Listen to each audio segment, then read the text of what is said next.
Hi everyone, Laney here. I'm super excited about this video because it's taken directly from our newest course, Power in Pricing, which shows you as a stationery designer how to price your wedding invitations for a successful and profitable business that can grow with you in your dreams.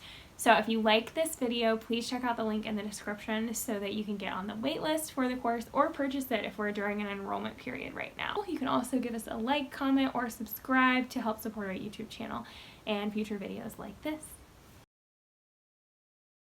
If you're printing at home, things can be a little bit more complicated, of course. We love complicating things. You have to account for all the extra supplies that you need, although you can move extras around from one job to the other and save some money by ordering in bulk and keeping inventory in stock, which is really nice. Just yet another plug for simplifying your product offerings. I'll refer you to the previous exercise we did on ordering the blush paper as far as calculating your paper costs.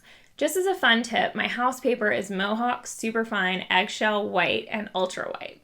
I know a lot of people use cotton stock, Reich's Voice specifically, as their house stock, which is a little more costly, but definitely a luxury in paper.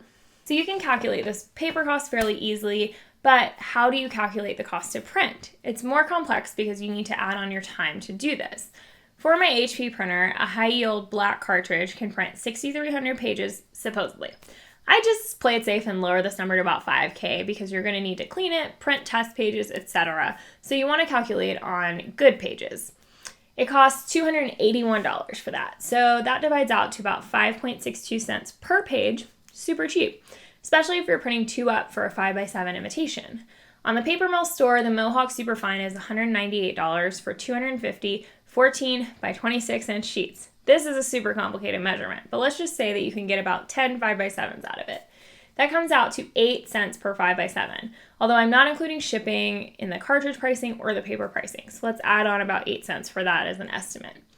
2.8 cents for ink, 8 cents for paper, and 8 cents for shipping. That's a total of less than 19 cents per 5x7 print, which is super cheap.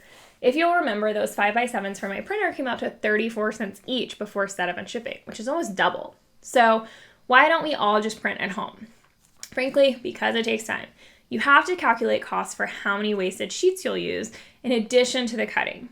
For instance, even get those 14 by 26 sheets down to a size that fits in your printer and trimming up after printing to the right size. Say you spend an hour cutting and trimming that paper and an hour printing in all black with no color calibrations or wonky test prints at all.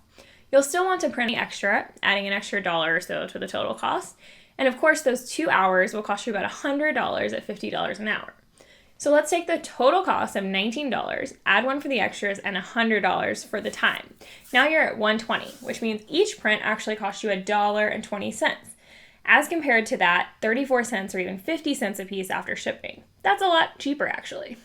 Does this mean I never print at home? No. I print samples at home as well as vellum and handmade paper and every once in a while a small order.